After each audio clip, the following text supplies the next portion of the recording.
উদ্যোগ পর্ব। সেনোদ্যোগ পর্বাধ্যায় ১। রাজ্যোদ্ধারের মন্ত্রণা। অভিমন্যু উত্তরার বিবাহের পর রাত্রিতে বিশ্রাম করে পাণ্ডবগণ প্রভাতকালে বিরাট রাজার সভায় এলেন। এই সভা উপপ্লব্য নগরস্থ বিরাট রাজসভায়। এই সভায় বিরাট দ্রুপদ, বসুদেব, বলরাম, কৃষ্ণ, সাত্যকী, প্রদ্যুম্ন, শাম্ব, বিরাট পুত্রগণ অভিমন্যু এবং দ্রৌপদীর পঞ্চপুত্র উপস্থিত ছিলেন। কিছুক্ষণ নানা প্রকার আলাপের পর সকলে কৃষ্ণের প্রতি দৃষ্টিপাত করলেন। কৃষ্ণ বললেন, আপনারা সকলে জানেন শকুনি দ্রুত ক্রীড়ায় শঠতার দ্বারা যুধিষ্ঠিরকে জয় করে রাজ্য হরণ করেছিলেন। পাণ্ডবগণ বহু কষ্ট ভোগ করে তাদের প্রতিজ্ঞা পালন করেছেন। তাদের 12 বৎসর বনবাস এবং 1 বৎসর অজ্ঞাতবাস সমাপ্ত হয়েছে। এখন যা যুধিষ্ঠির ও দুর্যোধন দুজনেরই হিতকর এবং কৌরব ও পাণ্ডব উভয়ের পক্ষে ধর্মসম্মত, যুক্তিসিদ্ধ ও যশস্কর, তা আপনারা ভেবে দেখুন। যুধিষ্ঠির ধর্মবিরুদ্ধ উপায়ে সুররাজ্য চান না এবং তিনি ধর্মসম্মত উপায়ে একটিমাত্র গ্রামের স্বামিত্বই বাঞ্ছনীয় মনে করেন। দুর্যোধনাদি প্রতারণা করে পাণ্ডবগণের পৈতৃক রাজ্য হরণ করেছিলেন, তথাপি যুধিষ্ঠির তাদের শুভকামনা করেন। এরা সত্যপরায়ণ, নিজেদের প্রতিজ্ঞা পালন করেছেন। এখন যদি ন্যায্য ব্যবহার না পান তবে ধৃতরাষ্ট্র পুত্রগণকে বধ করবেন। যদি আপনারা মনে করেন যে পাণ্ডবগণ সংখ্যায় অল্প, সেজন্য জয়লাভে সমর্থ হবেন না, তবে আপনারা মিলিত হয়ে এমন চেষ্টা করুন যাতে এদের শত্রুরা বিনষ্ট হয়। কিন্তু আমরা এখনও জানি না দুর্যোধনের অভিপ্রায় কী। তা না জেনেই আমরা কর্তব্য স্থির করতে পারি না। অতএব কোনো ধার্মিক, সৎস্বভাব, সদ্বংশীয় সতর্ক দূতকে পাঠানো হোক, যার কথায় দুর্যোধন প্রশমিত হয়ে যুধিষ্ঠিরকে অর্ধরাজ্য দিতে সম্মত হবেন। বলরাম বললেন, কৃষ্ণের বাক্য যুধিষ্ঠির ও দুর্যোধন উভয়েরই হিতকর। শান্তির উদ্দেশ্যে কোনো লোককে দুর্যোধনের কাছে পাঠানোই ভালো। তিনি গিয়ে ভীষ্ম, ধৃতরাষ্ট্র, দ্রোণ, অশ্বত্থামা, বিদুর, কৃপ, শকুনি, কর্ণ ও ধৃতরাষ্ট্র পুত্রগণকে প্রণিপাত করে যুধিষ্ঠিরের সপক্ষে বলবেন। দুর্যোধনাদি যেন কোনো মতে ক্রুদ্ধ না হন, কারণ তারা বলবান। যুধিষ্ঠিরের রাজ্য তাদের গ্রাসে রয়েছে। যুধিষ্ঠির দূতপ্রিয় কিন্তু অজ্ঞ। সুহৃদগণের বারণ না শুনে দূত নিপুণ শকুনিকে আহ্বান করেছিলেন। দূতসভায় বহু লোক ছিল যাদের ইনি হারাতে পারতেন, কিন্তু তাদের সঙ্গে না খেলে ইনি সুবলপুত্র শকুনির সঙ্গেই খেলতে গেলেন এবং প্রমত্ত হয়ে রাজ্য হারালেন। খেলবার সময় যুধিষ্ঠিরের পাশা প্রতিকূল হয়ে পড়ছিল। বারবার হেরে গিয়ে ইনি ক্রুদ্ধ হচ্ছিলেন। শকুনি নিজের শক্তিতেই একে পরাস্ত করেছিলেন, তাতে তার কোনো অপরাধ হয়নি। যদি আপনারা শান্তি চান তবে মিষ্ট বাক্যে দুর্যোধনকে প্রসন্ন করুন। সামনীতিতে যা পাওয়া যায় তাই অর্থকর, যুদ্ধ অন্যায় ও অনর্থকর। সাত্যকী বললেন, তোমার যেমন স্বভাব তেমন কথা বলছো। বীর ও কাপুরুষ 2 প্রকার লোকই দেখা যায়। একই বংশে ক্লীব ও বলশালী পুরুষ জন্মগ্রহণ করেন। হলধর, তোমাকে দোষ দিচ্ছি না, যারা তোমার বাক্য শোনেন তারাই দোষী। আশ্চর্যের বিষয়, এই সভায় কেউ ধর্মরাজের অল্পমাত্র দোষের কথাও বলতে পারে। অক্ষনিপুণ কৌরবগণ অনভিজ্ঞ যুধিষ্ঠিরকে ডেকে এনে পরাজিত করেছিল। এমন জয়কে কোন যুক্তিতে ধর্মসঙ্গত বলা যেতে পারে? যুধিষ্ঠির যদি নিজের ভবনে ভ্রাতাদের সঙ্গে খেলতেন এবং দুর্যোধনাদি সেই খেলায় যোগ দিয়ে জয়লাভ করতেন, তবেই তা ধর্মসঙ্গত হতো। যুধিষ্ঠির কপট দূতে পরাজিত হয়েছিলেন, তথাপি ইনি পণ রক্ষা করেছেন। এখন বনবাস থেকে ফিরে এসে ন্যায়ানুসারে পিতৃরাজ্যের অধিকার চান, তার জন্য প্রণিপাত করবেন কেন? এরা যথাযথ প্রতিজ্ঞা পালন করেছেন, তথাপি কৌরবরা বলে যে এরা অজ্ঞাতবাসকালে ধরা পড়েছিলেন।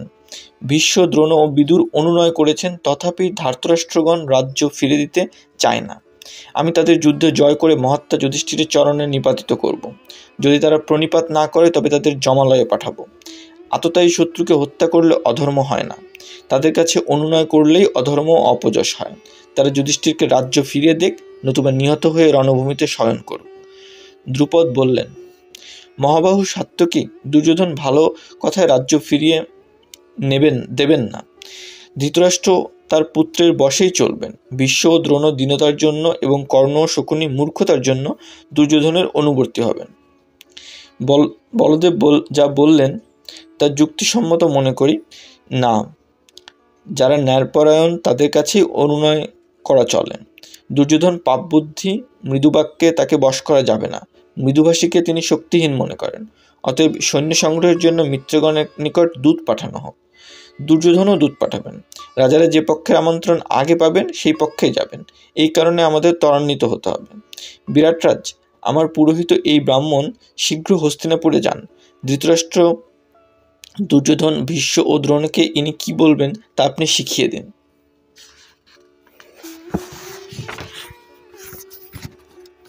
কৃষ্ণ বললেন, কৌরব আর পাণ্ডবদের সঙ্গে আমাদের সমান সম্বন্ধ। আমরা এখানে বিবাহের নিমন্ত্রণে এসেছি। বিবাহ হয়ে গেছে। এখন আমরা সানন্দে নিজ গৃহে ফিরে যাব। দ্রুপদরাজ, আপনি বয়সে ও জ্ঞানে বৃদ্ধতম। ধৃতরাষ্ট্র আপনাকে সম্মান করেন। আপনি আচার্য দ্রোণ ও কৃপের সখা। অতএব পাণ্ডবগণের জন্য যা হিতকর হয় এমন বার্তা আপনি পুরোহিতের দ্বারা পাঠিয়ে দিন। কৃষ্ণ বললেন, কৌরব আর পাণ্ডবদের সঙ্গে আমাদের সমান সম্বন্ধ। আমরা এখানে বিবাহের নিমন্ত্রণে এসেছি। বিবাহ হয়ে গেছে। এখন আমরা সানন্দে নিজ গৃহে ফিরে যাব। দ্রুপদরাজ, আপনি বয়সে ও জ্ঞানে বৃদ্ধতম। ধৃতরাষ্ট্র আপনাকে সম্মান করেন। আপনি আচার্য দ্রোণ ও কৃপের সখা। অতএব পাণ্ডবগণের জন্য যা হিতকর এমন বার্তা আপনি পুরোহিত দ্বারা পাঠিয়ে দিন। দুর্যোধন যদি ন্যায়পথে চলেন তাহলে কুরু পাণ্ডবের সৌভ্রাত্র নষ্ট হবে না। তিনি যদি দর্প ও মোহের বশে শান্তি কামনা না করেন তবে আপনি সকল রাজার কাছে দূত পাঠাবার পর আমাদের আহ্বান করবেন। তারপর বিরাটের নিকট সসম্মানে বিদায় নিয়ে কৃষ্ণ সবান্ধবে দ্বারকায় প্রস্থান করলেন। যুধিষ্ঠির, বিরাট ও দ্রুপদ প্রভৃতি যুদ্ধের আয়োজন করতে লাগলেন এবং নানা দেশের রাজাদের নিকট দূত পাঠালেন। আমন্ত্রণ পেয়ে রাজারা সানন্দে আসতে লাগলেন। পাণ্ডবগণ বল সংগ্রহ করছেন শুনে দুর্যোধনও তার মিত্রগণকে আহ্বান করলেন। যুধিষ্ঠিরের মত নিয়ে দ্রুপদ তার পুরোহিতকে বললেন, আপনি সৎকুলজাত বয়োবৃদ্ধ জ্ঞানী, দুর্যোধনের আচরণ সবই জানেন। আপনি যদি ধৃতরাষ্ট্রকে ধর্মসম্মত বাক্যে বোঝাতে পারেন তবে দুর্যোধনাদেরও মনের পরিবর্তন হবে। বিদুর আপনার সমর্থন করবেন। ভীষ্ম, দ্রোণ, কৃপ প্রভৃতিরও ভেদ বুদ্ধি হবে। অমাত্যগণ যদি ভিন্ন মত অবলম্বন করেন এবং যোদ্ধারা যদি বিমুখ হন তবে তাদের পুনর্বার সমতে আনা দুর্যোধনের পক্ষে দুরূহ হবে। তার সৈন্য সংগ্রহে বাধা পড়বে। সেই অবকাশে পাণ্ডবগণের যুদ্ধায়োজন অগ্রসর হবে। আমাদের এখন প্রধান প্রয়োজন এই যে আপনি ধর্মসঙ্গত যুক্তির দ্বারা ধৃতরাষ্ট্রকে সমতে আনবেন।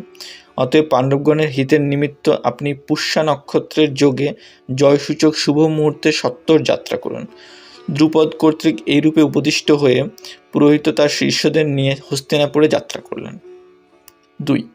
কৃষ্ণ সকাশে দুর্যোধন ও অর্জুন, বলরাম ও দুর্যোধন। অন্যান্য দেশে দূত পাঠাবার পর অর্জুন স্বয়ং দ্বারকায় যাত্রা করলেন।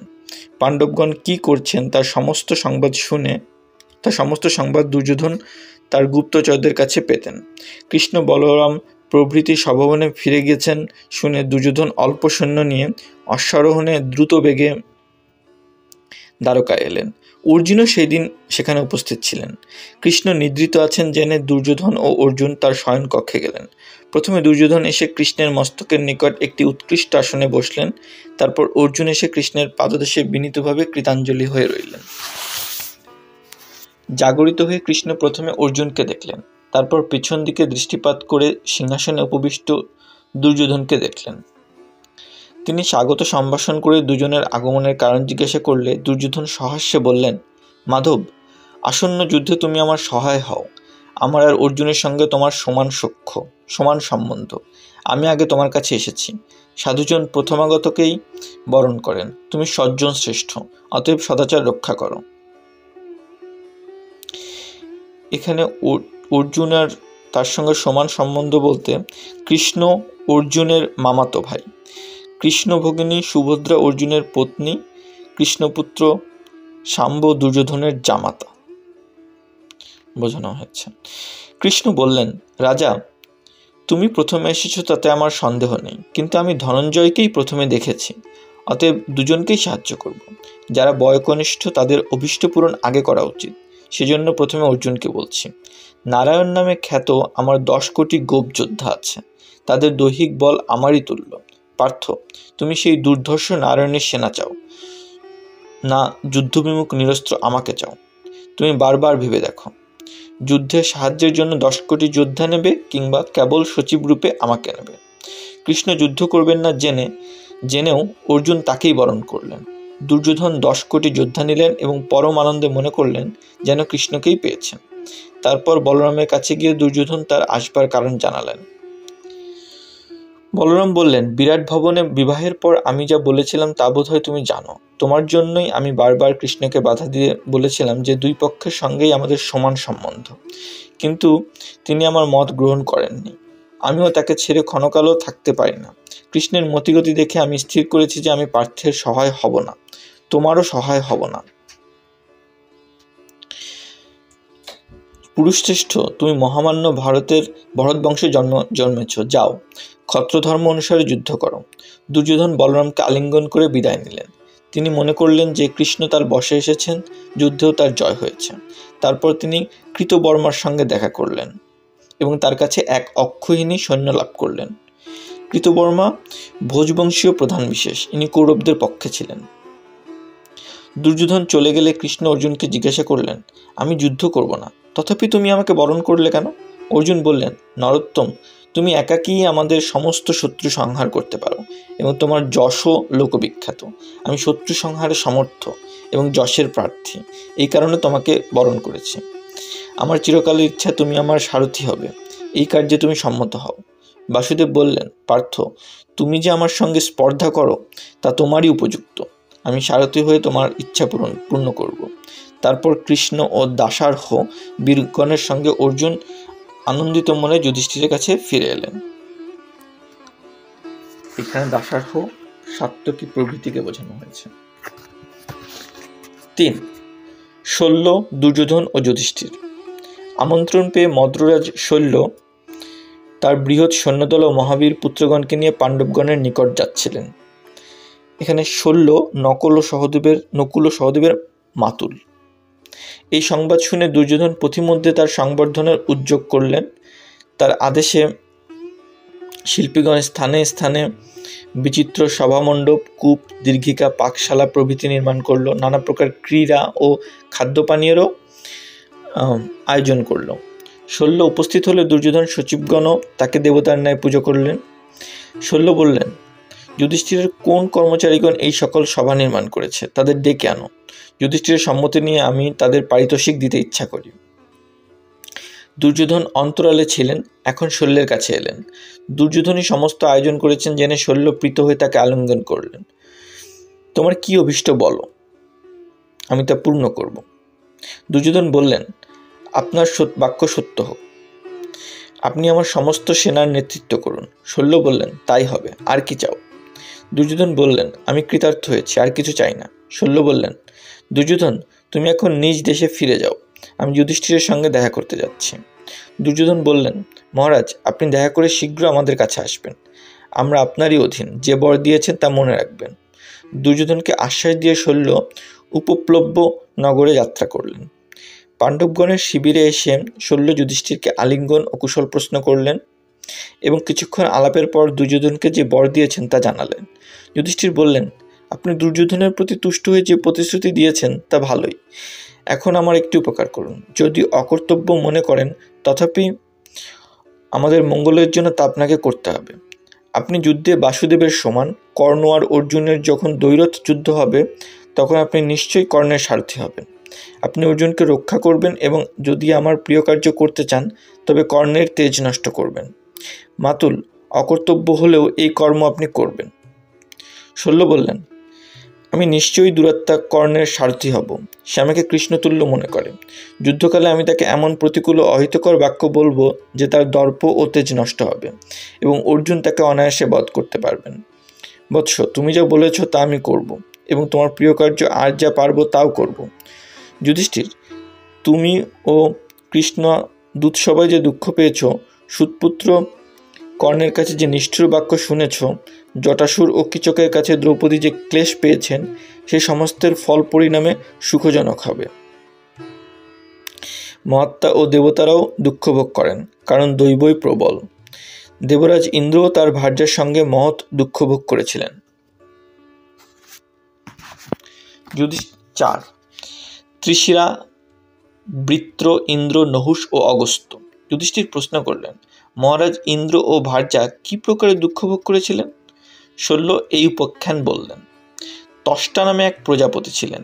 তিনি ইন্দ্রের প্রতি বিদ্বেষযুক্ত হয়ে ত্রিশিরা নামক এক পুত্রের জন্ম দিলেন। ত্রিশিরার 3 মুখ, সূর্য, চন্দ্র ও অগ্নির ন্যায়। তিনি এক মুখে বেদাধ্যয়ন করেন, এক মুখে সুরাপান এবং তৃতীয় মুখে সর্বাধিক গ্রাস করে নিরীক্ষণ করতেন। ইন্দ্রত্ব লাভের জন্য ত্রিশিরা কঠোর তপস্যায় রত হলেন। তার তপভঙ্গের জন্য ইন্দ্র বহুত অপ্সরা পাঠালেন, কিন্তু ত্রিশিরা বিচলিত হলেন না। তখন তাকে মারবার জন্য ইন্দ্র বজ্র নিক্ষেপ করলেন। ত্রিশিরা নিহত হলেন, কিন্তু তার মস্তক জীবিতের ন্যায় রইল। ইন্দ্র ভীত হয়ে একজন বর্ধকী অর্থাৎ ছুতার কে বললেন, তুমি কুঠার নিয়ে এর মস্তক ছেদন করো। বর্ধকী বলল, এর স্কন্ধ অতি বৃহৎ, আমার কুঠারে কাটা যাবে না। এমন বিগর্হিত কর্ম আমি পারবো না। কে আপনি? এই ঋষিপুত্রকে হত্যা করে আপনার ব্রহ্মহত্যার ভয় হচ্ছে না? ইন্দ্র বললেন, আমি দেবরাজ, এই মহাবল পুরুষ আমার শত্রু, সেজন্য বজ্রাঘাতে একে বধ করেছি। পরে আমি কঠোর প্রায়শ্চিত্ত করব। বর্ধকী, তুমি শীঘ্র এর শিরশ্ছেদ করো, আমি তোমার প্রতি অনুগ্রহ করব। লোকে যখন যজ্ঞ করবে তখন নিহত পশুর মুন্ড তোমাকে দেবে। বর্ধকী সম্মত হয়ে ত্রিশিরার 3 মুন্ডু কেটে ফেলল। প্রথম মুন্ডের মুখ থেকে চাতক পক্ষীর দল, দ্বিতীয় মুখ থেকে চটক ও সেন এবং তৃতীয় মুখ থেকে তিত্তির পক্ষীর দল নির্গত হল। ইন্দ্র হৃষ্ট হয়ে স্বগৃহে চলে গেলেন। পুত্রের নিধন সংবাদ পেয়ে ত্বষ্টা অত্যন্ত ক্রুদ্ধ হলেন এবং ইন্দ্রের বিনাশের নিমিত্ত অগ্নিতে আহুতি দিয়ে বৃত্তাসুরকে সৃষ্টি করলেন। ত্বষ্টার আজ্ঞায় বৃত্র স্বর্গে গিয়ে ইন্দ্রকে গ্রাস করলেন। দেবতারা উদ্বিগ্ন হয়ে জৃম্ভিকা হাই সৃষ্টি করলেন। তার প্রভাবে বৃত্র মুখবেদন করলেন। ইন্দ্র দেহ সংকুচিত হয়ে বেরিয়ে এলেন। তারপর ইন্দ্র বৃত্তের সঙ্গে বহুকাল যুদ্ধ করলেন, কিন্তু তাকে দমন করতে না পেরে বিষ্ণু শরণাপন্ন হলেন। বিষ্ণু বললেন, দেবতা, ঋষি ও গন্ধর্বদের নিয়ে তুমি বৃত্তের কাছে যাও, তার সঙ্গে সন্ধি করো। এই উপায়ে তুমি জয়লাভ করবে। আমি অদৃশ্যভাবে তোমার সঙ্গে অধিষ্ঠান করব। ঋষিরা বৃত্তের কাছে গিয়ে বললেন, তুমি দুর্জয় বীর, তোমার তেজে জগৎ ব্যাপ্ত হয়ে আছে, কিন্তু তুমি ইন্দ্রকে জয় করতে পারোনি। দীর্ঘকাল যুদ্ধের ফলে দেবাসুর মানুষ সকলেই পীড়িত হয়েছে। অতএব ইন্দ্রের সহিত সখ্য করো, তাতে তুমি সুখ ও অক্ষয় স্বর্গলোক লাভ করবে। বৃত্র বললেন, আপনারা যদি এই ব্যবস্থা করেন যে শুষ্ক বা আর্দ্র বস্তু দ্বারা, প্রস্তর বা কাষ্ঠ বা অস্ত্রশস্ত্র দ্বারা দিবসে বা রাত্রিতে আমি ইন্দ্রাদি দেবতার বদ্ধ হব না, তবেই আমি সন্ধি করতে পারি। ঋষিরা বললেন, তাই হবে। বৃত্তের সঙ্গে সন্ধি করে ইন্দ্র চলে গেলেন। একদিন ইন্দ্র সমুদ্র তীরে বৃত্তাসুরকে দেখতে পেলেন। ইন্দ্র ভাবলেন, এখন সন্ধ্যাকাল, দিনও নয় রাত্রিও নয়, এই পর্বতকার সমুদ্রফেন শুষ্কও নয় আর্দ্রও নয় অস্ত্রও নয়। এই স্থির করে ইন্দ্র বৃত্তের উপর বজ্রের সহিত সমুদ্রফেন নিক্ষেপ করলেন। বিষ্ণু সেই ফেনে প্রবেশ করে বৃত্রকে বধ করলেন। পূর্বে ত্রিশিরাকে বধ করে ইন্দ্র ব্রহ্মহত্যার পাপ করেছিলেন, এখন আবার মিথ্যাচার করে অত্যন্ত দুশ্চিন্তাগ্রস্ত হলেন। মহাদেবের ভূতরা ইন্দ্রকে বারবার ব্রহ্মহত্যাকারী বলে লজ্জা দিতে লাগলো। অবশেষে ইন্দ্র নিজের দুষ্কৃতির জন্য অচেতন প্রায় হয়ে জলমধ্যে প্রচ্ছন্ন হয়ে বাস করতে লাগলেন। ইন্দ্রের অন্তর্ধানে পৃথিবী বিধ্বস্ত, কানন শুষ্ক এবং নদীর স্রোত রুদ্ধ হলো। জলাশয় শুকিয়ে গেল। অনাবৃষ্টি ও অরাজকতার ফলে সকল প্রাণী সংক্ষুব্ধ হলো। দেবতা ও মহর্ষিরা ত্রস্ত হয়ে ভাবতে লাগলেন, কে আমাদের রাজা হবেন? কিন্তু কোনো দেবতা দেবরাজের পদ নিতে চাইলেন না। অবশেষে দেবগণ ও মহর্ষিগণ তেজস্বী যশস্বী ধার্মিক নহুষকে বললেন, তুমি দেবরাজ হও। নহুষ বললেন, আমি দুর্বল, ইন্দ্রের তুল্য নই। দেবতা ও ঋষিরা বললেন, তুমি আমাদের তপপ্রভাবে বলশালী হয়ে স্বর্গরাজ্য পালন করো। নহুষ অভিষিক্ত হয়ে ধর্মানুসারে সর্বলোকের আধিপত্য করতে লাগলেন। তিনি প্রথমে ধার্মিক ছিলেন, কিন্তু পরে কামপরায়ণ ও বিলাসী হয়ে পড়লেন। একদিন তিনি শচীকে দেখে সভাসদগণকে বললেন, ইন্দ্র মহিষী আমার সেবা করেন না কেন? উনি সত্বর আমার গৃহে আসুন। শচী উদ্বিগ্ন হয়ে বৃহস্পতির কাছে গিয়ে বললেন, আমাকে রক্ষা করুন। বৃহস্পতি তাকে আশ্বস্ত করে বললেন, ভয় পেও না, শীঘ্রই তুমি ইন্দ্রের সঙ্গে মিলিত হবে। শচী বৃহস্পতি স্মরণ নিয়েছেন জেনে নহুষ ক্রুদ্ধ হলেন। দেবগণ ও ঋষিগণ তাকে বললেন, তুমি ক্রোধ সংবরণ করো, পরস্ত্রীর সংসর্গের পাপ থেকে নিবৃত্ত হও। তুমি দেবরাজ ধর্মানুসারে প্রজা পালন করো। নহুষ বললেন, ইন্দ্র যখন গৌতম পত্নী অহল্যাকে ধর্ষণ করেছিলেন এবং আরও অনেক ধর্মবিরুদ্ধ নৃশংস ও সততাময় কার্য করেছিলেন, তখন আপনারা বারণ করেননি কেন? শচী আমার সেবা করুন, তাতে তার ও আপনাদের মঙ্গল হবে। দেবতারা বৃহস্পতির কাছে গিয়ে বললেন, আপনি ইন্দ্রাণীকে নহুষের হস্তে সমর্পণ করুন। তিনি ইন্দ্র অপেক্ষা শ্রেষ্ঠ, বরবর্ণিনী শচী, তাকেই এখন পতিত্বে বরণ করুন। শচী কাতর হয়ে কাঁদতে লাগলেন। বৃহস্পতি বললেন, ইন্দ্রাণী, আমি শরণাগতকে ত্যাগ করি না, তুমি নিশ্চিন্ত থাকো। দেবগণ, তোমরা চলে যাও। দেবতারা বললেন, কি করলে সকলের পক্ষে ভালো হয় আপনি বলুন। বৃহস্পতি বললেন, ইন্দ্রাণী নহুষের কাছে কিছুকাল অবকাশ প্রার্থনা করুন, তাতে সকলের শুভ হবে। কালক্রমে বহু বিঘ্ন ঘটে। নহুষ বলশালী ও দর্পিত হলেও কালই তাকে কালসদনে পাঠাবে। শচী নহুষের কাছে গেলেন এবং কম্পিত দেহে কৃতাঞ্জলি হয়ে বললেন, সুরেশ্বর, আমাকে কিছুকাল অবকাশ দিন। ইন্দ্র কোথায় কি অবস্থায় আছেন আমি জানি না। অনুসন্ধান করেও যদি তার সংবাদ না পাই, তবে নিশ্চয়ই আপনার সেবা করব। নহুষ সম্মত হলেন। শচী ও বৃহস্পতির কাছে ফিরে গেলেন।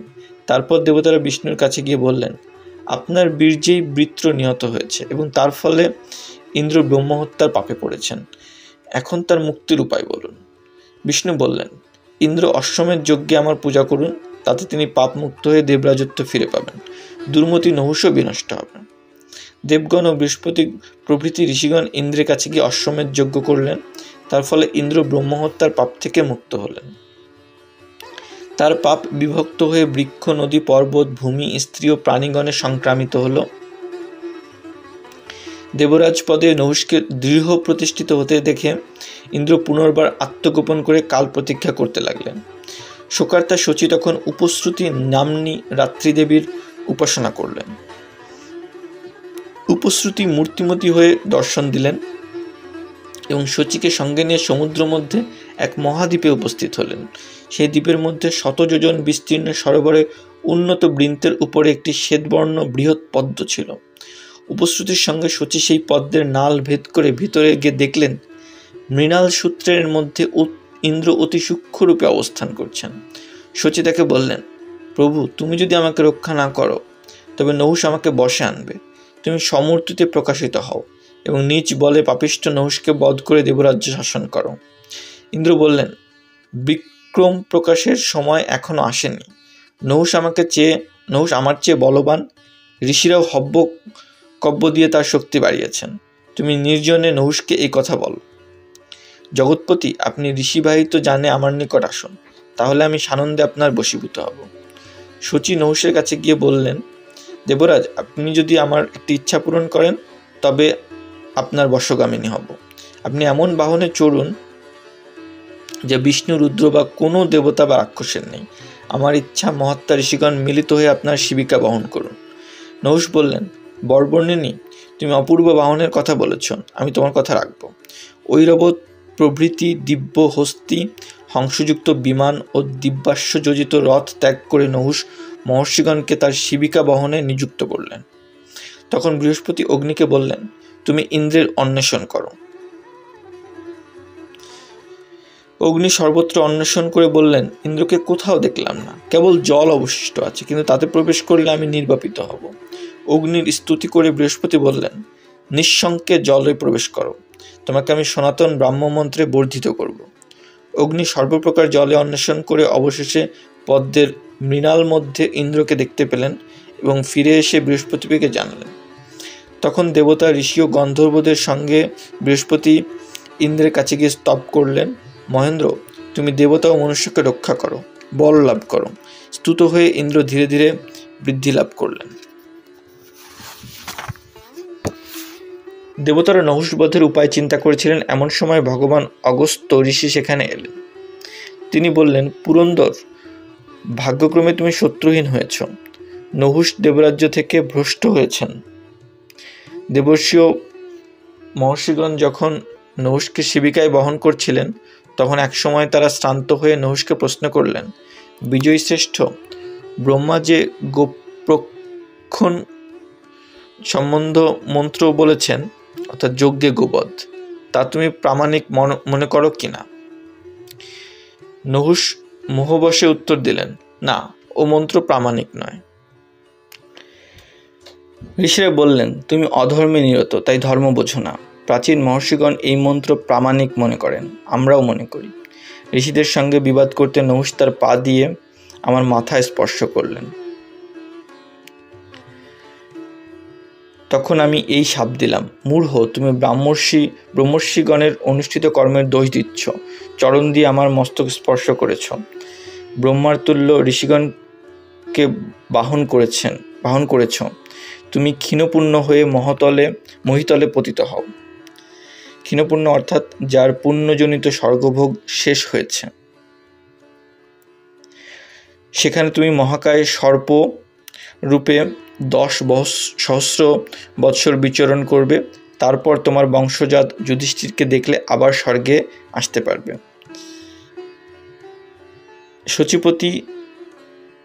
সচিপতি, দুরাত্মা নহুষ এই রূপে স্বর্গচ্যুত হয়েছে। এখন তুমি স্বর্গে ফিরে ত্রিলোক পালন করো। তারপর ইন্দ্র শচীর সঙ্গে মিলিত হয়ে পরমানন্দে দেবরাজ্য পালন করতে লাগলেন। উপাখ্যান শেষ করে শল্য বললেন, যুধিষ্ঠির, ইন্দ্রের ন্যায় তুমিও শত্রু বধ করে রাজ্য লাভ করবে। আমি যে বেদতুল্য ইন্দ্রবিজয় নামক উপাখ্যান বললাম, তা জয়বিলাসী রাজার শোনা উচিত। এই উপাখ্যান পাঠ করলে ইহলোক ও পরলোকে আনন্দ লাভ এবং পুত্র, দীর্ঘ আয়ু ও সর্বত্র জয় লাভ হয়। যথাবিধি পূজিত হয়ে শল্য বিদায় নিলেন। যুধিষ্ঠির তাকে বললেন, আপনি অবশ্যই কর্ণের সারথি হবেন এবং অর্জুনের প্রশংসা করে কর্ণের তেজ নষ্ট করবেন। শল্য বললেন, তুমি যা বললে তাই করব এবং আর যা পারব তাও করব। 5. সেনা সংগ্রহ। নানা দেশের রাজারা বিশাল সৈন্যদল নিয়ে পাণ্ডব পক্ষে যোগ দিতে এলেন। ক্ষুদ্র নদী যেমন সাগরে এসে লীন হয়, সেইরূপ বিভিন্ন দেশের অক্ষহিনী সেনা যুধিষ্ঠিরের বাহিনীতে প্রবেশ করে লীন হতে লাগল। বংশীয় মহারথী সাত্যকী, চেদিরাজ ধৃষ্টকেতু, জরাসন্ধপুত্র মগধরাজ জয়তসেন, সাগরতটবাসী বহু যোদ্ধাসহ পাণ্ডবরাজ, কেকেয়রাজ বংশীয় পঞ্চ সহোদর, পুত্রগণ সহ পাঞ্চালরাজ দ্রুপদ, পার্বতীয় রাজগণ সহ মৎস্যরাজ বিরাট এবং আরও বহু দেশের রাজারা সসৈন্যে উপস্থিত হলেন। পাণ্ডব পক্ষে 7 অক্ষহিনী সেনা সংগৃহীত হল। দুর্যোধনের পক্ষেও বহু রাজা বৃহৎ সৈন্যদল নিয়ে যোগ দিলেন।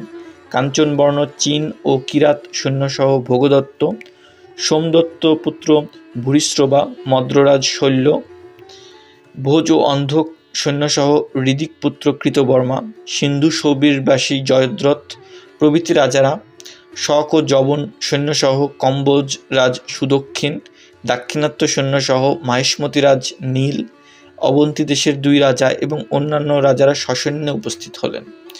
দুর্যোধনের পক্ষে 11 অক্ষহিনী সেনা সংগৃহীত হল। হস্তিনাপুরে তাদের স্থান হল না।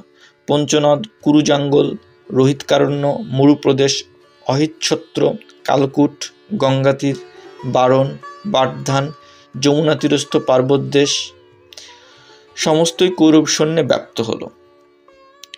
সঞ্জয়যান পর্বাধ্যায়। 6. দ্রুপদ পুরোহিতর দৌত্য।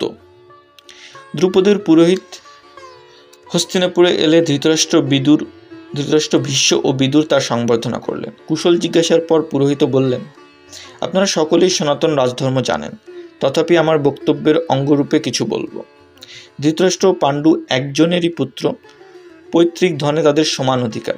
ধৃতরাষ্ট্রের পুত্রগণ তাদের পৈতৃক ধন পেলেন, কিন্তু পাণ্ডু পুত্রগণ পেলেন না কেন?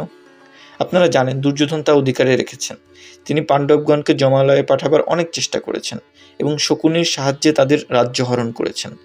এই ধৃতরাষ্ট্র পুত্রের কর্ম অনুমোদন করে পাণ্ডবগণকে 13 বৎসর নির্বাসনে পাঠিয়েছিলেন। দূতসভায়, বনবাসে এবং বিরাটনগরে পাণ্ডবগণ ভার্যাসহ বহু ক্লেশ পেয়েছেন। এই সকল নির্যাতন ভুলে গিয়ে তারা কৌরবগণের সঙ্গে সন্ধি করতে ইচ্ছা করেন। এখানে যে সুহৃদবর্গ রয়েছেন, তারা পাণ্ডবদের ও দুর্যোধনের আচরণ বিচার করে ধৃতরাষ্ট্রকে অনুরোধ করুন। পাণ্ডবরা বিবাদ করতে চান না, লোকক্ষয় না করেই নিজেদের প্রাপ্য চান। দুর্যোধন যে ভরসায় যুদ্ধ করতে চান তা মিথ্যা, কারণ পাণ্ডবরাই অধিকতর বলশালী। তাদের 7 অক্ষৌহিনী সৈন্য প্রস্তুত আছে। তার উপর সাত্যকী, ভীমসেন আর নকুল সহদেব সহস্র অক্ষৌহিনীর সমান।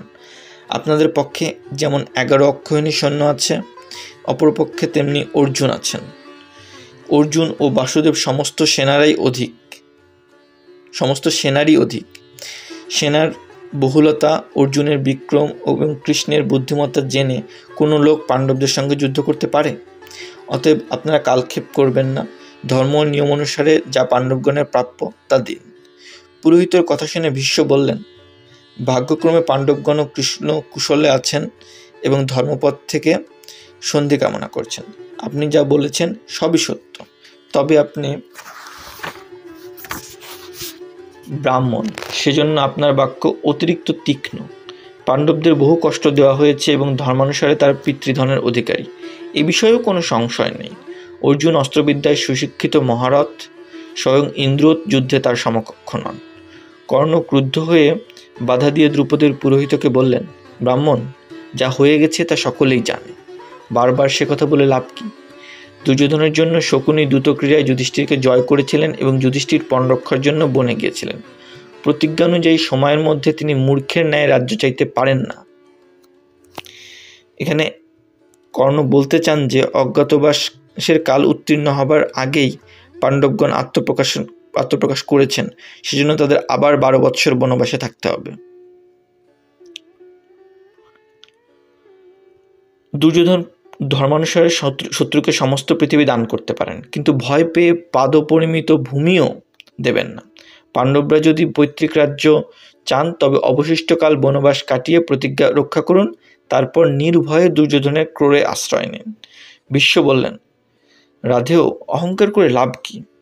অর্জুন একাকী 6 জন রথীকে জয় করেছিলেন, তা স্মরণ করো। গোহরণকালে এই ব্রাহ্মণ যা বললেন তা যদি আমরা না করি তবে অর্জুন কর্তৃক নিহত হয়ে আমরা রণভূমিতে ধূলিভক্ষণ করব। কর্ণকে ভর্ৎসনা করে ধৃতরাষ্ট্র বললেন, শান্তনুপুত্র ভীষ্ম যা বলেছেন সকলের পক্ষে হিতকর। ব্রাহ্মণ, আমি চিন্তা করে পাণ্ডবগণের নিকট সঞ্জয়কে পাঠাবো। আপনি আজই অবিলম্বে ফিরে যান। তারপর ধৃতরাষ্ট্র দ্রুপদ পুরোহিতকে সসম্মানে বিদায় দিলেন। 7. সঞ্জয়ের দৌত্য। ধৃতরাষ্ট্র সঞ্জয়কে বললেন, তুমি উপপ্লব্য নগরে গিয়ে পাণ্ডবদের সংবাদ নেবে এবং অজাতশত্রু যুধিষ্ঠিরকে অভিনন্দন করে বলবে, ভাগ্যক্রমে তুমি বনবাস থেকে জনপদে ফিরে এসেছ। সঞ্জয়, আমি পাণ্ডবদের সূক্ষ্ম দোষও দেখতে পাই না। ক্রূর স্বভাব, মন্দবুদ্ধি দুর্যোধন এবং ততোধিক ক্ষুদ্রমতি কর্ণ ভিন্ন এখানে এমন কেউ নেই যে পাণ্ডবদের প্রতি বিদ্বেষযুক্ত। ভীম, অর্জুন, নকুল, সহদেব এবং কৃষ্ণ ও সাত্যকী যার অনুগত, সেই যুধিষ্ঠিরকে যুদ্ধের পূর্বেই তার রাজ্য ফিরিয়ে দেওয়া ভালো। গুপ্তচরদের কাছে কৃষ্ণের যে পরাক্রমের কথা শুনেছি তা মনে করে আমি শান্তি পাচ্ছি না। অর্জুন ও কৃষ্ণ মিলিত হয়ে এক রথে আসবেন শুনে আমার হৃদয় কম্পিত হচ্ছে। যুধিষ্ঠির মহাতপা ও ব্রহ্মচর্যশালী, তার ক্রোধকে আমি যত ভয় করি, অর্জুন, কৃষ্ণ প্রভৃতিকেও তত করি না। সঞ্জয়, তুমি রথারোহণে পাঞ্চাল রাজের সেনানিবেশে যাও এবং যুধিষ্ঠির যাতে প্রীত হন এমন কথা বলো। সকলের মঙ্গল জিজ্ঞাসা করে তাকে জানিও যে আমি শান্তিই চাই। বিপক্ষকে যা বলা উচিত, যা ভারতবংশের হিতকর এবং যাতে যুদ্ধের প্ররোচনা না হয় এমন কথাই তুমি বলবে। সুতবংশীগণ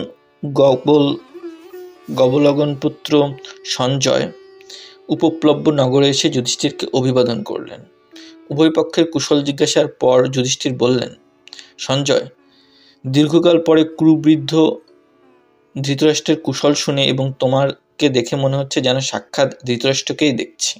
তারপর যুধিষ্ঠির সকলেরই সংবাদ নিলেন, যথা ভীষ্ম, দ্রোণ, কৃপ, অশ্বত্থামা, কর্ণ, ধৃতরাষ্ট্রের পুত্রগণ, রাজপুরস্থ জননীগণ, পুত্র, পুত্রবধূগণ, ভগিনী, ভাগিনীও ও দৌহিত্রগণ, দাসীগণ প্রভৃতি। সকলের কুশল সংবাদ দিয়ে সঞ্জয় বললেন, মহারাজ, দুর্যোধনের কাছে সাধু প্রকৃতি বৃদ্ধগণ আছেন, আবার পাপাত্মারাও আছেন। আপনারা দুর্যোধনের কোনো অপকার করেননি, তথাপি তিনি আপনাদের প্রতি বিদ্বেষযুক্ত হয়েছেন। স্থবির ধৃতরাষ্ট্র যুদ্ধের অনুমোদন করেন না, তিনি মনস্তাপ ভোগ করছেন। সকল পাতক অপেক্ষা মিত্রদোহ গুরুতর, একথা ব্রাহ্মণদের কাছে শুনেছেন। অজাতশত্রু, আপনি নিজের বুদ্ধি বলে শান্তির উপায় স্থির করুন। আপনারা সকলেই ইন্দ্রতুল্য, কষ্টে পড়লেও আপনারা ভোগের জন্য ধর্মত্যাগ করবেন না। যুধিষ্ঠির বললেন, এখানে সকলেই উপস্থিত আছেন, ধৃতরাষ্ট্র যা বলেছেন তাই বলো। সঞ্জয় বললেন, পঞ্চপাণ্ডব বাসুদেব, সাত্যকী, চেকিতান, বিরাট, পাঞ্চালরাজ ও ধৃষ্টদ্যুম্নকে সম্বোধন করে আমি বলছি। এখানে চেকিতান অর্থ যাদব যোদ্ধা বিশেষ। রাজা ধৃতরাষ্ট্র শান্তির প্রশংসা করে আমাকে এখানে পাঠিয়েছেন। তার বাক্য আপনাদের রুচিকর হোক, শান্তি স্থাপিত হোক। মহাবলশালী পাণ্ডবগণ, হীন কর্ম করা আপনাদের উচিত নয়। শুক্ল বস্ত্রে অঞ্জন বিন্দুর ন্যায় সেই পাপ যেন আপনাদের স্পর্শ না করে। কৌরবগণকে যদি যুদ্ধে বিনষ্ট করেন তবে জ্ঞাতিবোধের ফলে আপনাদের জীবন মৃত্যুর তুল্য হবে। কৃষ্ণ, সাত্যকী, ধৃষ্টদ্যুম্ন ও চেকিতান যাদের সহায়, কে তাদের জয় করতে পারে? আবার দ্রোণ, ভীষ্ম, অশ্বত্থামা, কৃপ, কর্ণ, শল্য প্রভৃতি যাদের পক্ষে আছেন, সেই কৌরবগণকেই বা কে জয় করতে পারে? জয়ে বা পরাজয়ে আমি কোনো মঙ্গলই দেখি না। আমি বিনীত হয়ে কৃষ্ণ ও বৃদ্ধ পাঞ্চালরাজের নিকট প্রণত হচ্ছি। সকলের মঙ্গলের জন্য আমি সন্ধির প্রার্থনা করছি। ভীম, ভীষ্ম ও ধৃতরাষ্ট্র এই চান যে আপনারা শান্তি স্থাপন করুন। যুধিষ্ঠির বললেন, সঞ্জয়, আমি যুদ্ধ করতে ইচ্ছুক এমন কথা তোমাকে বলিনি, তবে ভীত হচ্ছ কেন? যুদ্ধ অপেক্ষা অযুদ্ধ ভালো। যদি দারুণ কর্ম না করেও অভীষ্ট বিষয় পাওয়া যায়, তবে কোন মূর্খ যুদ্ধ করতে চায়? বিনা যুদ্ধে অল্প পেলেও লোকে যথেষ্ট মনে করে।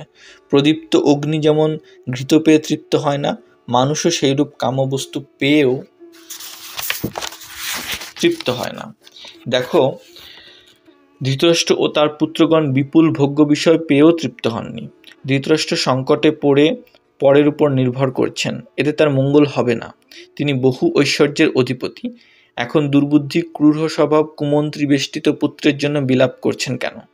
দুর্যোধনের স্বভাব জেনেও তিনি বিশ্বস্ত বিদুরের উপদেশ অগ্রাহ্য করে অধর্মের পথে চলছেন। দুঃশাসন, শকুনি আর কর্ণ, এরাই এখন লোভী দুর্যোধনের মন্ত্রী। আমরা বনবাসে গেলে ধৃতরাষ্ট্র তার পুত্ররা মনে করলেন সমগ্র রাজ্যই তাদের হস্তগত হয়েছে। এখনও তারা নিষ্কণ্টক হয়ে তা ভোগ করতে চান। এমন অবস্থায় শান্তি অসম্ভব। ভীম, অর্জুন, নকুল ও সহদেব জীবিত থাকতে ইন্দ্রও আমাদের ঐশ্বর্য হরণ করতে পারেন না। আমরা কত কষ্ট পেয়েছি তা তুমি জানো। তোমার অনুরোধে সমস্তই ক্ষমা করতে প্রস্তুত আছি। কৌরবদের সঙ্গে পূর্বে আমাদের যে সম্বন্ধ ছিল তাও অব্যাহত থাকবে। তোমার কথা অনুসারে শান্তিও স্থাপিত হবে, কিন্তু দুর্যোধন আমাদের রাজ্য ফিরিয়ে দিন। ইন্দ্রপ্রস্থ রাজ্য আবার আমার হোক। সঞ্জয় বললেন, অজাতশত্রু, কৌরবগণ যদি আপনাকে রাজ্যের ভাগ না দেন, তবে অন্ধক ও বৃষ্ণীদের রাজ্যে আপনাদের ভিক্ষা করাও শ্রেয়, কিন্তু যুদ্ধ করে রাজ্য লাভ উচিত হবে না। এখানে বৃষ্ণিকদের রাজ্য যাদবগণের দেশ। মানুষের জীবন অল্পকাল স্থায়ী, দুঃখময় ও অস্থির। যুদ্ধ করে আপনাদের যশের অনুরূপ নয়, অতএব আপনি পাপজনক যুদ্ধ থেকে নিবৃত্ত হন। জনার্দন, সাত্যকী ও দ্রুপদ প্রভৃতি রাজারা চিরকালই আপনার অনুগত। এদের সাহায্যে পূর্বেই আপনি যুদ্ধ করে দুর্যোধনের দর্প চূর্ণ করতে পারতেন, কিন্তু বহু বৎসর বনবাস করে বিপক্ষের শক্তি বাড়িয়ে এবং সপক্ষের শক্তি ক্ষয় করে এখন যুদ্ধ করতে চাচ্ছেন কেন? আপনার পক্ষে ক্ষমাই ভালো, ভোগের ইচ্ছা ভালো নয়। ভীষ্ম, দ্রোণ, দুর্যোধন প্রভৃতিকে বধ করে রাজ্য পেয়ে আপনার কি সুখ হবে? যদি আপনার অমাত্যবর্গই আপনাকে যুদ্ধে উৎসাহিত করেন, তবে তাদের হাতে সর্বস্ব দিয়ে আপনি সরে যান। স্বর্গের পথ থেকে ভ্রষ্ট হবেন না। যুধিষ্ঠির বললেন, সঞ্জয়, আমি ধর্ম করছি কি অধর্ম করছি তা জেনে আমার নিন্দা করো। আপৎকালে ধর্মের পরিবর্তন হয়। বিদ্বান লোকে বুদ্ধি বলে কর্তব্য নির্ণয় করেন, কিন্তু বিপন্ন না হলে পরধর্ম আশ্রয় করা নিন্দনীয়। যদি আমরা তা করে থাকি তবে আমাদের দোষ দিও। আমি পিতৃপিতামহের পথেই চলি। যদি সামনীতি বর্জন করি, অর্থাৎ সন্ধিতে অসম্মত হই, তবে আমি নিন্দনীয় হব। যুদ্ধের উদ্যোগ করে যদি ক্ষত্রিয় স্বধর্ম পালন না করি, যুদ্ধে বিরত হই, তাহলেও আমার দোষ হবে। মহাযশা বাসুদেব উভয় পক্ষের শুভার্থী, ইনি বলুন আমাদের কর্তব্য কি? কৃষ্ণ বললেন, আমি দুই পক্ষেরই হিতাকাঙ্ক্ষী এবং শান্তিভিন্ন আর কিছুর উপদেশ দিতে চাই না। যুধিষ্ঠির তার শান্তিপ্রিয়তা দেখিয়েছেন, কিন্তু ধৃতরাষ্ট্র আর তার পুত্ররা লোভী, অতএব কলহের বৃদ্ধি হবেই। যুধিষ্ঠির ক্ষত্র ধর্ম অনুসারে নিজের রাজ্য উদ্ধারের জন্য উৎসাহী হয়েছেন, এতে তার ধর্মলোভ হবে কেন? পাণ্ডবরা যদি এমন কোনো উপায় জানতেন যাতে কৌরবদের বধ না করে রাজ্য লাভ করা যায়, তবে এরা ভীমসেনকে দমন করেও সেই উপায় অবলম্বন করতেন। পৈতৃক ক্ষত্র ধর্ম অনুসারে যুদ্ধ করতে গিয়ে যদি এদের ভাগ্যাদোষে এদের মৃত্যুও হয়, তাও প্রশংসনীয় হবে। সঞ্জয়, তুমিই বলো, ক্ষত্রিয় রাজাদের পক্ষে যুদ্ধ করা ধর্মসম্মত কিনা? দস্যুবধ করলে পুণ্য হয়। অধর্মজ্ঞ কৌরবগণ দস্যুবৃত্তি অবলম্বন করেছেন। লোকদৃষ্টির অগোচরে বা প্রকাশ্যভাবে সবলে যে পরের ধন হরণ করে সে চোর। দুর্যোধনের সঙ্গে চোরের কি পার্থক্য আছে? পাণ্ডবগণের প্রিয়া ভার্যা দ্রৌপদীকে যখন দূতসভায় আনা হয়েছিল তখন ভীষ্মাদি কিছুই বলেননি, ধৃতরাষ্ট্রও বারণ করেননি। দুঃশাসন যখন দ্রৌপদীকে শ্বশুরদের সমক্ষে টেনে নিয়ে এলো তখন বিদুর ভিন্ন কেউ তার রক্ষক ছিলেন না। সমবেত রাজারা কোনো প্রতিবাদ করতে পারলেন না। সঞ্জয়, দূতসভায় যা ঘটেছিল তা ভুলে গিয়ে তুমি এখন পাণ্ডবদের উপদেশ দিচ্ছ? পাণ্ডবদের অনিষ্ট না করে যদি আমি শান্তি স্থাপন করতে পারি তবে আমার পক্ষে পুণ্য কর্ম হবে। আমি নীতিশাস্ত্র অনুসারে ধর্মসম্মত অহিংস উপদেশ দেব, কিন্তু কৌরবগণ কি তা বিবেচনা করবেন? তারা কি আমার সম্মান রক্ষা করবেন? পাণ্ডবগণ শান্তিকামী, যুদ্ধ করতেও সমর্থ, এই বুঝে তুমি ধৃতরাষ্ট্রকে আমাদের মত যথাযথ জানিও। সঞ্জয় বললেন, মহারাজ, আপনি এখন আমাকে গমনের অনুমতি দিন। আমি আবেগবশে কিছু অন্যায় বলিনি তো। জনার্দন, ভীমার্জুন, নকুল, সহদেব, সাত্যকী, চেকিতান সকলকে অভিবাদন করে আমি বিদায় যাচ্ছি। আপনারা সুখে থাকুন, আমাকে প্রসন্ন নয়নে দেখুন। যুধিষ্ঠির বললেন, সঞ্জয়, তুমি প্রিয়ভাষী বিশ্বস্ত দূত, কটু বাক্যেও ক্রুদ্ধ হও না। কৌরব ও পাণ্ডব উভয় পক্ষেই তোমাকে মধ্যস্থ মনে করে। পূর্বে তুমি ধনঞ্জয়ের অভিন্ন হৃদয় সখা ছিলে, তুমি এখন যেতে পারো। হস্তিনাপুরে বেদাধ্যায়ী ব্রাহ্মণ ও পুরোহিতগণকে, দ্রোণাচার্য, কৃপাচার্যকে এবং বৃদ্ধ অন্ধ রাজা ধৃতরাষ্ট্রকে আমার অভিবাদন জানিও। গন্ধর্বতুল্য প্রিয়দর্শন, অস্ত্রবিশারদ অশ্বত্থামা, মূর্খ শঠ দুর্যোধন, তার তুল্যই মূর্খ দুষ্ট স্বভাব দুঃশাসন, যুদ্ধবিমুখ ধার্মিক বৈশ্যপুত্র যুযুৎসু, ধনুর্ধর ভূরিশ্রবা ও শল্য, অদ্বিতীয় অক্ষপটু মিথ্যাবুদ্ধি গান্ধাররাজ শকুনি, যিনি পাণ্ডবদের জয় করতে চান এবং দুর্যোধনাকে মুগ্ধ করে রেখেছেন, সেই কর্ণ, অগাধ বুদ্ধি দীর্ঘদর্শী বিদুর, যিনি আমাদের পিতামাতার তুল্য মাননীয় শুভার্থী ও উপদেষ্টা, এবং যারা বৃদ্ধা রাজভার্যা বা আমাদের পুত্রবধূ স্থানীয়া, তাদের সকলকে কুশল জিজ্ঞাসা করো। তুমি অন্তপুরে গিয়ে কল্যাণিয়া কুমারীগণকে আলিঙ্গন করে জানিও যে আমি আশীর্বাদ করছি তারা অনুকূল পতি লাভ করুক। বেশ্যা, দাসদাসী, খঞ্জ ও কুব্জদের এবং অন্ধ ও বধির শিল্পীদের অনাময় জিজ্ঞাসা করো। যে সকল ব্রাহ্মণ আমার নিকট বৃত্তি পেতেন তাদের জন্য দুর্যোধনকে বলো, ভীষ্মের চরণে আমার প্রণাম জানিয়ে বলো, পিতামহ যাতে আপনার সকল পৌত্র প্রীতিযুক্ত হয়ে জীবিত থাকে সেই চেষ্টা করুন। দুর্যোধনকে বলো, নরশ্রেষ্ঠ পরদ্রব্যে লোভ করো না, আমরা শান্তিই চাই। তুমি রাজ্যের একটি প্রদেশ আমাদের দাও, অথবা আমাদের 5 ভ্রাতাকে 5টি গ্রাম দাও, কুশস্থল, বৃকস্থল, মাকন্দি, বারণাবত এবং আর একটি, তাহলেই বিবাদের অবসান হবে। সঞ্জয়, আমি সন্ধি বা যুদ্ধ উভয়ের জন্য প্রস্তুত, মৃদু বা দারুণ দুই কার্যেই সমর্থ। যুধিষ্ঠিরের নিকট বিদায় নিতে সঞ্জয় সত্বর ধৃতরাষ্ট্রের কাছে ফিরে এসে বললেন, ভরতশ্রেষ্ঠ, আপনি পুত্রের বশবর্তী হয়ে পাণ্ডবদের রাজ্য ভোগ করতে চাচ্ছেন, এতে আপনার পৃথিবীব্যাপী অখ্যাতি হয়েছে। আপনার দোষেই কুরু পাণ্ডবদের বিরোধ ঘটেছে। যদি যুধিষ্ঠিরকে তার রাজ্য ফিরিয়ে না দেন তবে অগ্নি যেমন শুষ্ক তৃণ দগ্ধ করে সেইরূপ অর্জুন কৌরবগণকে ধ্বংস করবেন। আপনি অবিশ্বস্ত লোকদের মতে চলেছেন, বিশ্বস্ত লোকদের বর্জন করেছেন। আপনার এমন শক্তি নেই যে এই বিশাল রাজ্য রক্ষা করতে পারেন। আমি রথের বেগে শ্রান্ত হয়েছি, আজ্ঞা দিন, এখন শয়ন করতে চাই। যুধিষ্ঠির যা বলেছেন কাল প্রভাতে আপনাকে জানাবো। প্রজাগর ও সনৎ সুজাত পর্বাধ্যায় 8। ধৃতরাষ্ট্র সকাশে বিদুর, বিরোচন ও সুধন্যা। সঞ্জয় চলে গেলে ধৃতরাষ্ট্র বিদুরকে ডেকে আনিয়ে বললেন, পাণ্ডবদের কাছ থেকে ফিরে এসে সঞ্জয় আমাকে ভর্ৎসনা করেছে। কাল সে যুধিষ্ঠিরের কথা জানাবে। আমি উৎকণ্ঠায় দগ্ধ হচ্ছি, আমার নিদ্রা আসছে না, মনের শান্তি নেই, সমস্ত ইন্দ্রিয় যেন বিকল হয়েছে। বিদুর, তুমি আমাকে সৎ পরামর্শ দাও। বিদুর বললেন, মহারাজ, যুধিষ্ঠির রাজোচিত লক্ষণযুক্ত এবং ত্রিলোকের অধিপতি হবার যোগ্য। তিনি আপনার আজ্ঞাবহ ছিলেন, সেজন্যই নির্বাসনে গিয়েছিলেন। আপনি ধর্মজ্ঞ কিন্তু অন্ধ, সেজন্য রাজ্য লাভের যোগ্য নন। দুর্যোধন, শকুনি, কর্ণ ও দুঃশাসনকে প্রভুত্ব দিয়ে আপনি কি করে শ্রেয় লাভ করতে পারেন? আপনি পাণ্ডবগণকে তাদের পিতৃরাজ্য দান করুন, তাতে আপনি সুখী হবেন, সপুত্র সুখী হবেন, আপনার অখ্যাতি দূর হবে। যতকাল মানুষের কীর্তি ঘোষিত হয় ততকালই সে স্বর্গভোগ করে। আপনি পাণ্ডুপুত্রদের সঙ্গে সরল ব্যবহার করুন, তাতে আপনি ইহলোকে কীর্তি এবং মরণান্তে স্বর্গ লাভ করবেন। একটি প্রাচীন কথা বলছি, শুনুন। কেশিনী নামে এক অতুলনীয়া রূপবতী কন্যা ছিলেন। তার স্বয়ংবরে প্রহ্লাদের পুত্র বিরোচন উপস্থিত হলে কেশিনী তাকে প্রশ্ন করলেন, ব্রাহ্মণ শ্রেষ্ঠ না দৈত্য শ্রেষ্ঠ? বিরোচন বললেন, প্রজাপতি কশ্যপের বংশধর দৈত্যরাই শ্রেষ্ঠ। সর্বলোক আমাদেরই অধীন। কেশিনী বললেন, কাল সুধন্যা এখানে আসবেন, তখন তোমাদের দুজনকেই দেখব। পরদিন সুধন্যা এলে কেশিনী তাকে পাদ্য, অর্ঘ্য ও আসন দিলেন। বিরোচন বললেন, সুধন্যা, আমার এই হিরণ্ময় আসনে বসুন। সুধন্যা বললেন, তোমার আসন আমি স্পর্শ করলাম, কিন্তু তোমার সঙ্গে বসব না। তোমার পিতা আমার আসনের নিম্নে বসেন। বিরোচন বললেন, স্বর্ণ, গো, অশ্ব প্রভৃতি অসুরদের যে বৃত্ত আছে সে সমস্তই আমি পণ রাখছি। যিনি অভিজ্ঞ তিনিই বলবেন আমাদের মধ্যে কে শ্রেষ্ঠ। সুধন্যা বললেন, স্বর্ণ, গো প্রভৃতি তোমারই থাকুক, জীবন পণ রাখা হোক।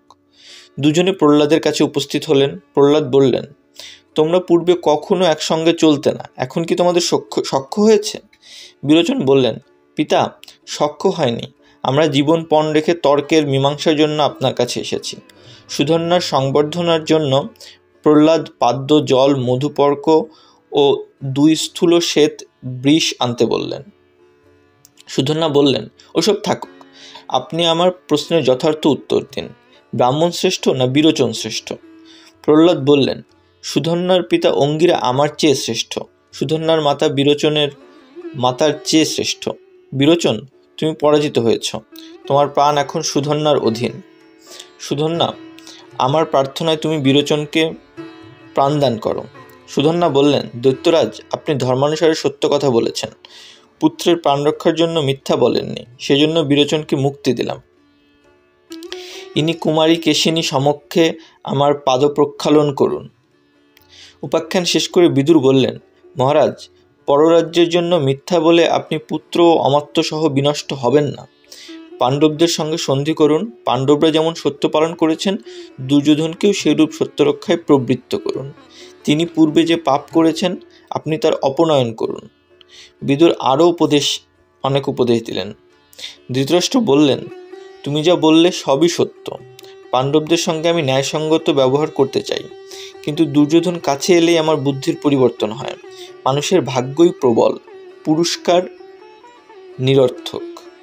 বিদুর, তোমার কথা অতি বিচিত্র, যদি আরও কিছু বলবার থাকে তো বলো। বিদুর বললেন, আমি শূদ্রজনিতে জন্মেছি, অধিক কিছু বলতে সাহস করি না। জ্ঞানীশ্রেষ্ঠ সনত সুজাত অর্থাৎ সনত কুমার আপনার সকল সংশয় খণ্ডন করবেন। বিদুর স্মরণ করলে সনত সুজাত তখনই আবির্ভূত হলেন। তাকে যথাবিধি অর্চনা করে বিদুর বললেন, ভগবান ধৃতরাষ্ট্র সংশয়াপন্ন হয়েছেন, আপনি এমন উপদেশ দিন যাতে এর সকল দুঃখ দূর হয়। বিদুর ও ধৃতরাষ্ট্রের প্রার্থনায় সনত সুজাত ধর্ম ও মোক্ষ বিষয়ক বহু উপদেশ দিলেন।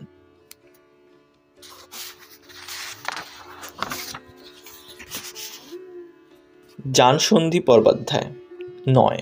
কৌরব সভায় বাদানুবাদ। ধৃতরাষ্ট্র সমস্ত রাত্রি বিদুর ও সনত সুজাতের সঙ্গে আলাপে যাপন করলেন। পরদিন তিনি রাজসভায় উপস্থিত হয়ে ভীষ্ম, দ্রোণ, দুর্যোধন, কর্ণ প্রভৃতির সঙ্গে মিলিত হলেন। সকলে আসন গ্রহণ করলে সঞ্জয় তার দৌত্যের বৃত্তান্ত সবিস্তারে নিবেদন করলেন। ভীষ্ম বললেন, আমি শুনেছি দেবগণেরও পূর্বতন নরনারায়ণ ঋষিদ্বয় অর্জুন ও কৃষ্ণরূপে জন্মগ্রহণ করেছেন, এরা সুরাসুরেরও অজেয়।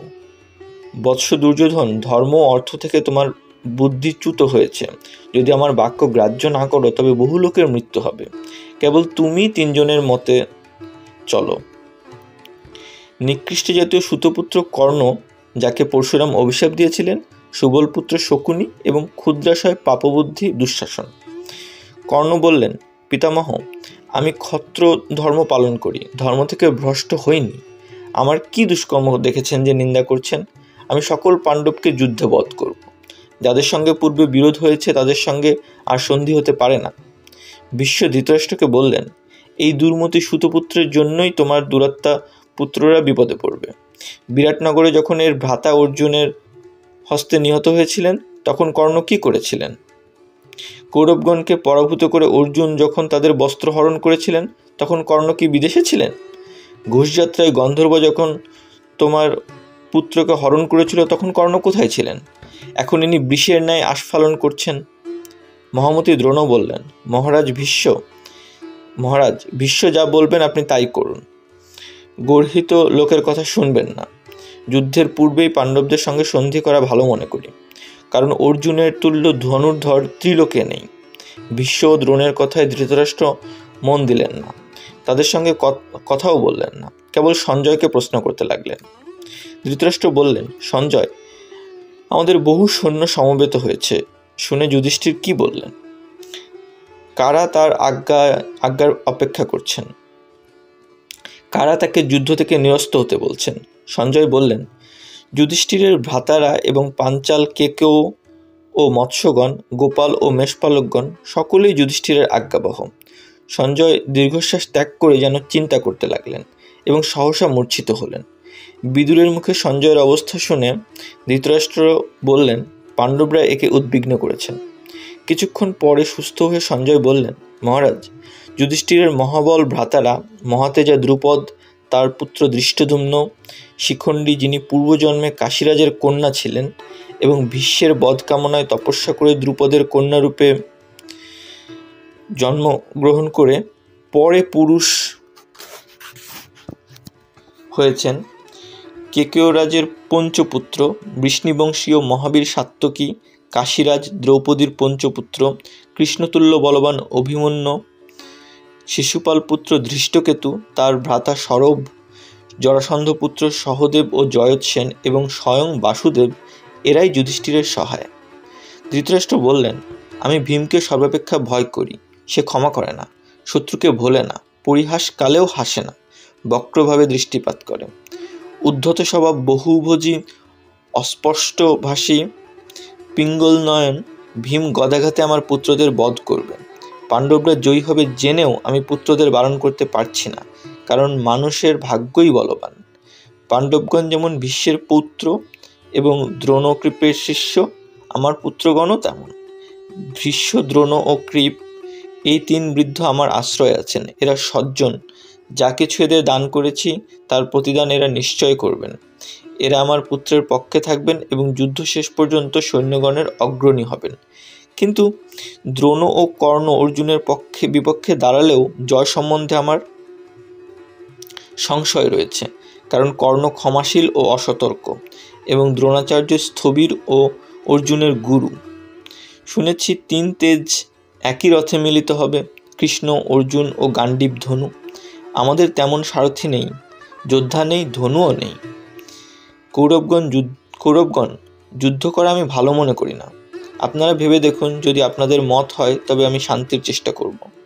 সঞ্জয় বললেন, মহারাজ, আপনি ধীর বুদ্ধি, অর্জুনের পরাক্রমও জানেন, তথাপি কেন পুত্রদের বশে চলেন জানি না। দূতসভায় পাণ্ডবদের প্রতিবার পরাজয় শুনে আপনি বালকের ন্যায় হেসেছিলেন। তাদের যে কটুবাক্য বলা হয়েছিল তা আপনি উপেক্ষা করেছিলেন। তারা যখন বনে যান তখনও আপনি বারবার হেসেছিলেন। এখন আপনি অসহায়ের ন্যায় বৃথা বিলাপ করছেন।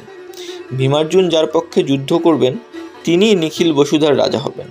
এখন আপনার দুরাত্মা পুত্র ও তার অনুগামীদের সর্ব উপায়ে নিবৃত্ত করুন। দুর্যোধন বললেন, মহারাজ, ভয় পাবেন না।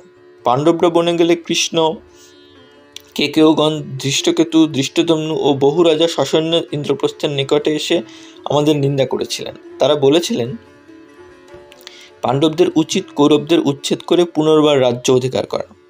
গুপ্তচরের মুখে এই সংবাদ পেয়ে আমার ধারণা হয় যে পাণ্ডবরা তাদের বনবাসের প্রতিজ্ঞা পালন করবেন না, যুদ্ধে আমাদের পরাস্ত করবেন। সেই সময় আমাদের মিত্র ও প্রজারা সকলেই ক্রুদ্ধ হয়ে আমাদের ধিক্কার দিচ্ছিল। তখন আমি ভীষ্ম, দ্রোণ, কৃপ ও অশ্বত্থামাকে বললাম, পিতা আমার জন্য দুঃখ ভোগ করছেন, অতএব সন্ধি করাই ভালো। তাতে ভীষ্ম দ্রোণাদি আমাকে আশ্বাস দিলেন, ভয় পেও না, যুদ্ধে কেউ আমাদের জয় করতে পারবে না। মহারাজ, অমিত তেজা ভীষ্ম দ্রোণাদির তখন এই দৃঢ় ধারণা ছিল।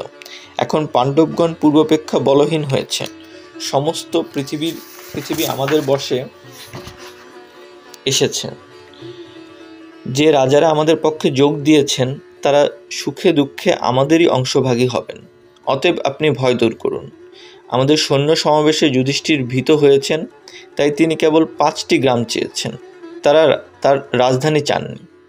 বৃকোদরের বল সম্বন্ধে আপনি যা মনে করেন তা মিথ্যা। আমি যখন বলরামের কাছে অস্ত্র শিক্ষা করতাম তখন সকলে বলতো গদাযুদ্ধে আমার সমান পৃথিবীতে কেউ নেই। আমি এক আঘাতেই ভীমকে জমালয়ে পাঠাবো। ভীষ্ম, দ্রোণ, কৃপ, অশ্বত্থামা, কর্ণ, ভূরিশ্রবা, শল্য, ভগদত্ত ও জয়দ্রথ এদের যে কেউ পাণ্ডবদের বধ করতে পারেন।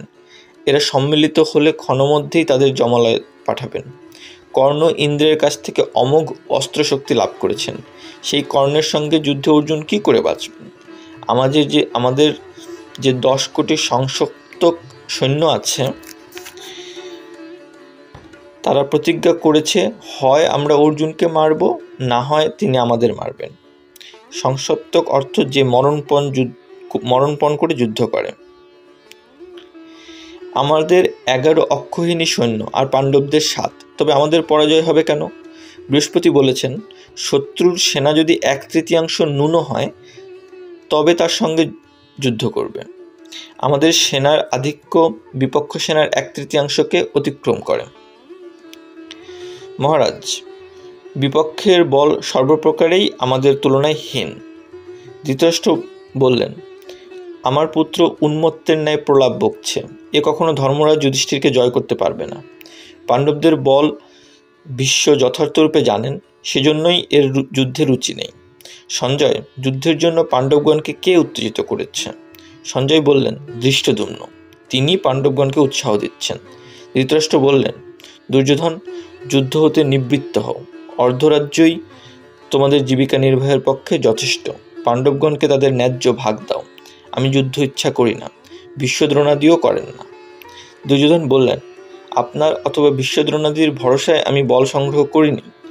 আমি, কর্ণ ও দুঃশাসন, আমরা এই 3 জনেই পাণ্ডবদের বধ করব। আমি জীবন, রাজ্য ও সমস্ত ধন ত্যাগ করব, কিন্তু পাণ্ডবদের সঙ্গে একত্রে বাস করব না। তীক্ষ্ণ সূচির অগ্রভাগ দিয়ে যে পরিমাণ ভূমি বিদ্ধ করা যায় তাও আমি পাণ্ডবদের ছেড়ে দেব না। ধৃতরাষ্ট্র বললেন, আমি দুর্যোধনকে ত্যাগ করলাম, সে জমালয়ে যাবে। যারা তার অনুগমন করবে তাদের জন্যই আমার শোক হচ্ছে। দেবগণ পাণ্ডবদের পিতা, তার পুত্রদের সাহায্য করবেন। ভীষ্মদ্রোণাদির প্রতি অত্যন্ত ক্রুদ্ধ হবেন। দেবতাদের সঙ্গে মিলিত হলে পাণ্ডবদের প্রতি কেউ দৃষ্টিপাত করতেও পারবে না। দুর্যোধন বললেন, দেবতারা কাম, দেশ, লোভ, দ্রোহ প্রভৃতি ত্যাগ করেই দেবত্ব পেয়েছেন। তারা পুত্রদের সাহায্য করবেন না। যদি করতেন তবে পাণ্ডবরা এতকাল কষ্ট পেতেন না। দেবতারা আমার উপর বিক্রম প্রকাশ করবেন না, কারণ আমারও পরম তেজ আছে। আমি মন্ত্র বলে অগ্নি নির্বাপন করতে পারি। ভূমি বা পর্বত শিখর বিদীর্ণ হলে পূর্ববৎ স্থাপন করতে পারি।